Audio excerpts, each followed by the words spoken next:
Well.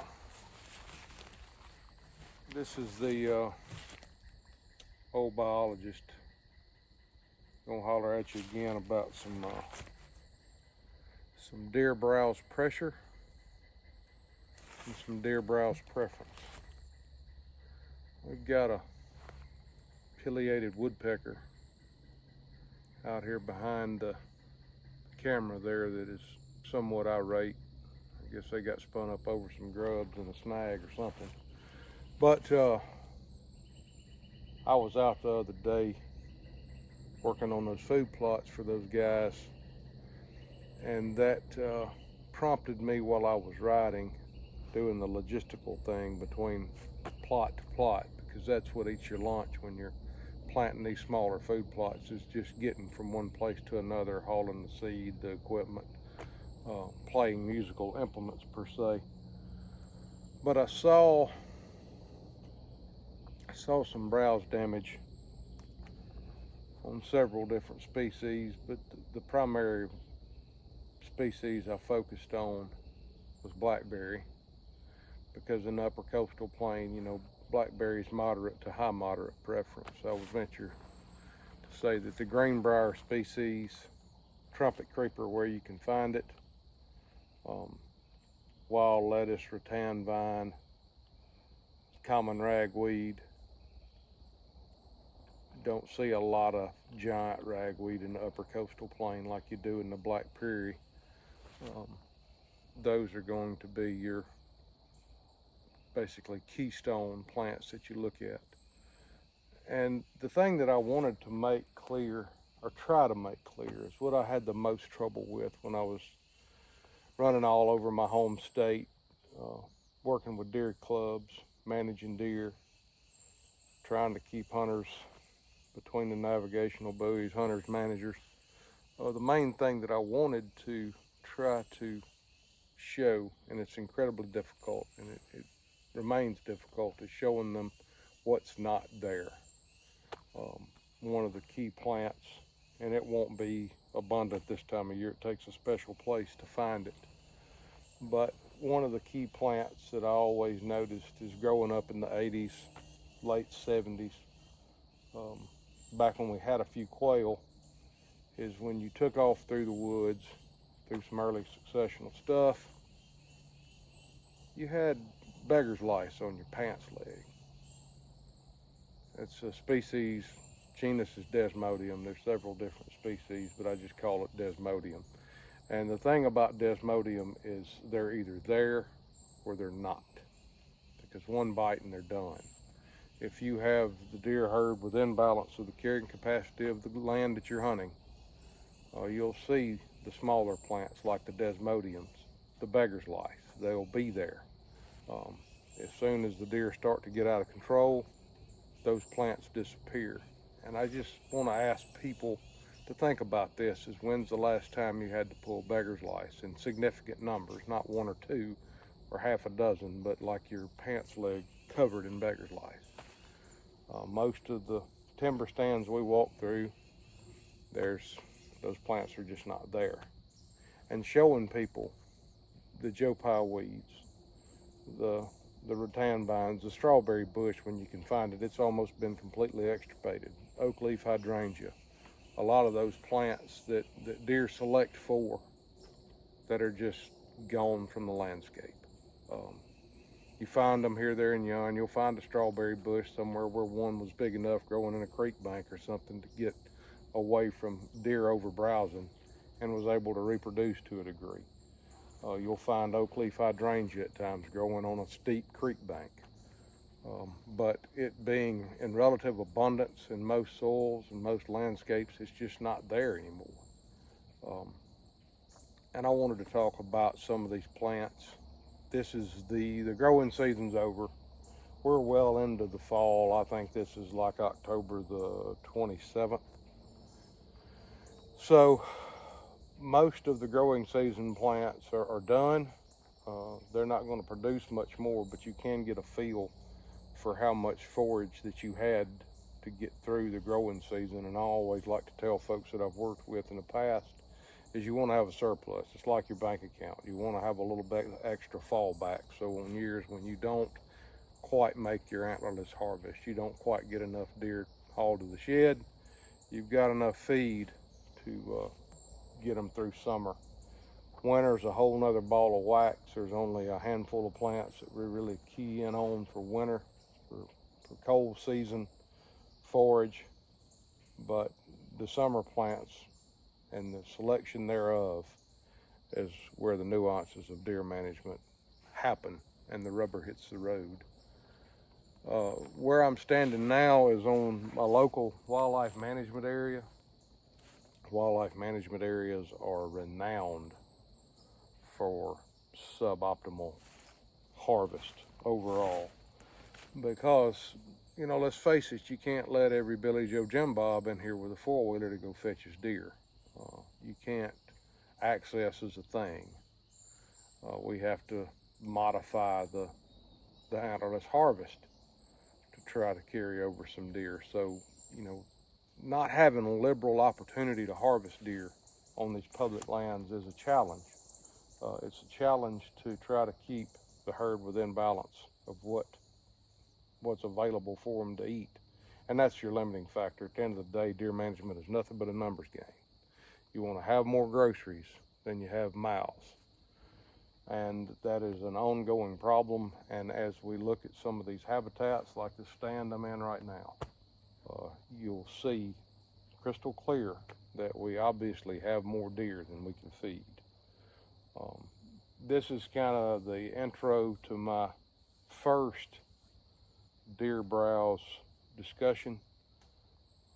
It's going to be very basic, won't be long, won't be comprehensive, but I want you to be thinking about what's hiding in plain sight. What plants are not there? What plants have you been driving by on your hunting property that have been browsed down to bonsai shape and you didn't even realize it?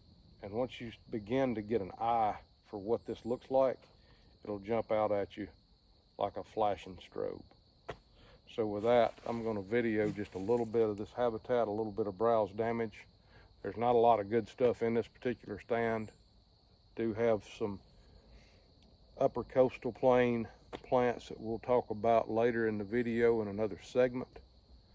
But I did want to touch on this, stop here in this stand and take a few shots. This is an invasive exotic called Chinese privet.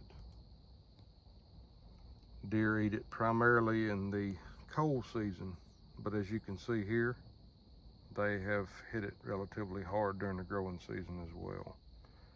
So Chinese privet is not a high preference browse, but they do eat it, especially when they are in a little bit of a bind.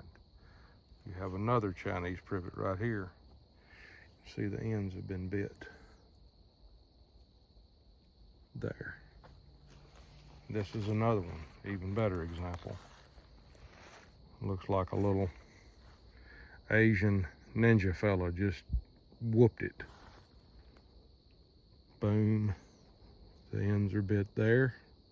See that? These ends right here have been stripped. That's pretty crystal clear, obvious browse damage all the way down the stem. This is one that everybody should know. Very basic.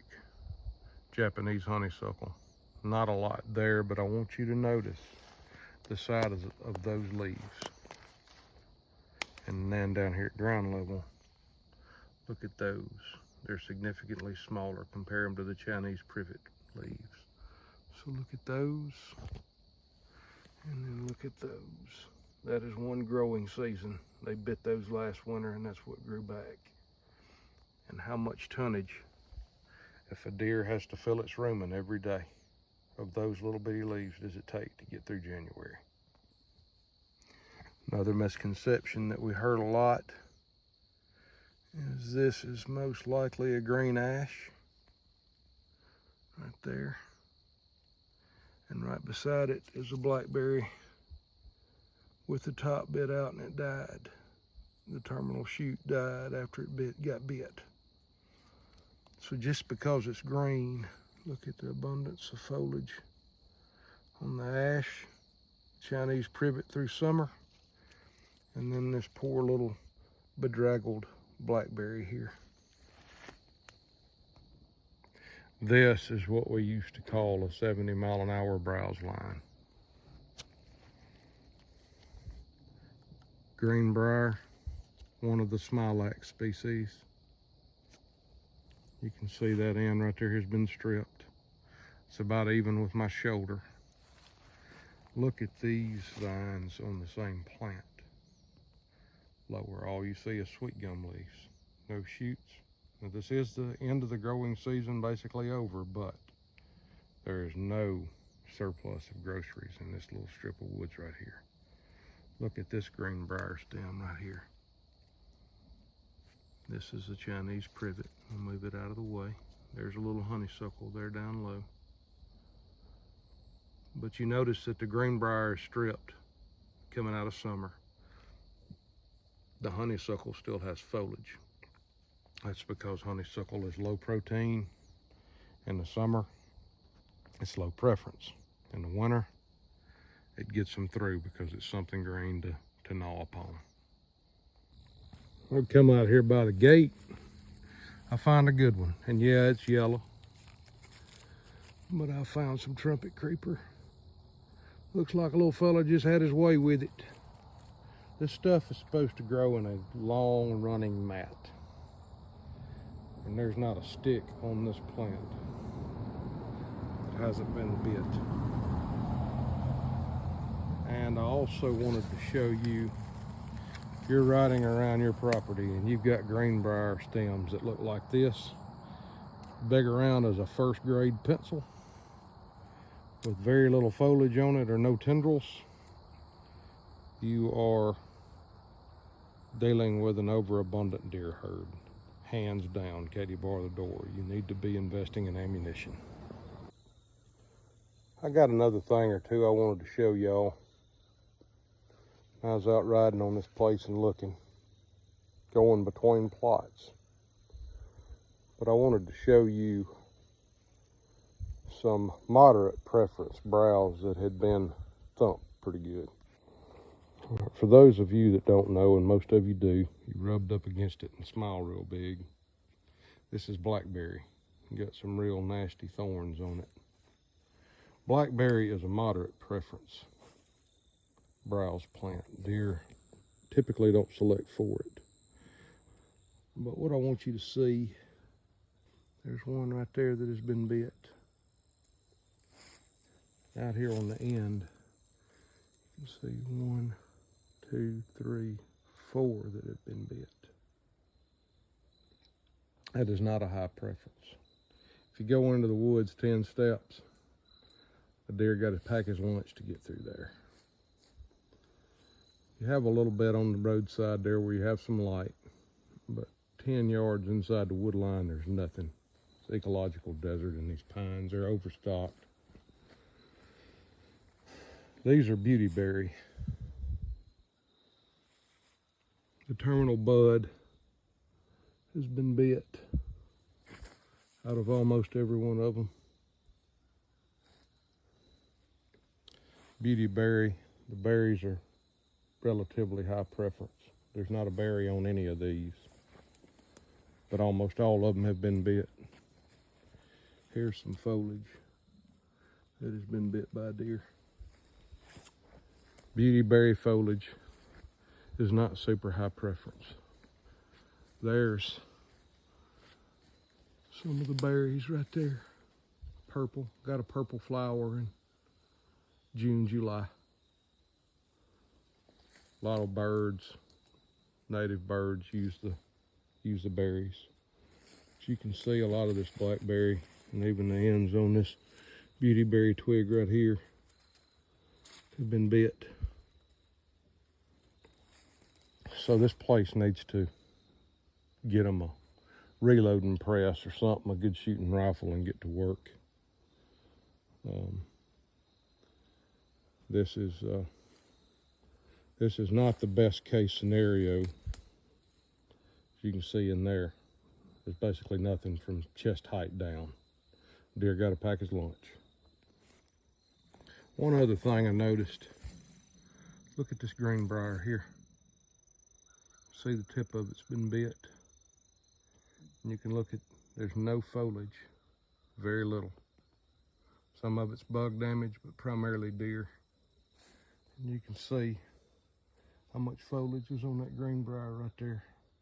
I'll try to find one later that has the obvious 70-mile-an-hour browse line where you're going 70 miles an hour down the highway and you can see the browse line on it. But that is a prime example of high preference over browsing. All right, I have a better example of a heavily pressured blackberry right here. You can see it. That has been denuded. This one has also been denuded. And there are a handful of others hanging on out here. This one has been thumped on the end where it's got a tender shoot coming off. But now bear in mind, and there's one right there, this little guy. Bear in mind that blackberry, again, is a moderate preference plant, not high. If deer were biting the tips off of a sweet gum, it would be incredibly bad. Here's one, another prime example of a denuded stalk. So, if you're seeing this on your place, go on to Midway, Brownells, ammoman.com and get you some freaking bullets. All right, to wrap this one up, you're gonna notice in most of my videos, most of the properties that I'm going to, I'm not gonna have a lot nice to say about people's habitat and about their harvest, because in this state we have a record number of deer in all probability. Unfortunately, they're not born with an air tag and a pit tag, and we can't just go out there and count them. You have to use models and methods to try to get an estimate on the number of deer, especially at the statewide level, but even on an individual property. But I want you to understand that I'm not nice for a reason. And it's just that few people that are doing it correctly. Most people are managing incorrectly. Most people don't understand the importance of overall deer density control. And they don't understand that that buck may come out of the womb with the genetic potential to score 150, 160 inches. And everything in his life after that is working against him, taking away that potential of B and C score. So the reason why I try not to be excessively negative, I just want to drive home the point is that very few people are doing this correctly. And very few people even know what they're looking for. And that's where a trained biologist knows the plants and knows the preferred plants and knows what to look for on your property is key to giving you a sound overall harvest recommendation. We do not just randomly come up with a harvest recommendation. It's based on science, it's based on what we've seen on countless properties that we visited. The bare bones minimum antlerless harvest for any individual property would be a doe per 100 acres. And let's face it, if you're not able to shoot a doe per 100 acres, you probably need to be hunting someplace else. Other parts of the state, other soil regions with extremely high deer density, extremely high productivity, they need to be taken somewhere around a doe per 25, a doe per 50. So, in conclusion, as you're out hunting this fall, and as you're out planting your plots and you're looking around and you're checking game cameras, please just stop and take a look at some of these plants. And you can learn them online. It's not easy. It takes a little initiative, but it can be done fairly quick. At least get down to family genus. Just take a look at some of this stuff and see what the deer have hit harder than other plants. And if you're carrying over a surplus, you might want to relax your harvest at that Doper 100, Doper 125. If you are seeing damage like what we've shown you in this, in the upper coastal plain property and here on the edge of the prairie and the river bottom, if you're seeing this type of damage, you probably need to be pulling the trigger a little bit more. And with that, I'm going to close this out. And all views are appreciated. And I'm going to close out with try to exercise wisdom.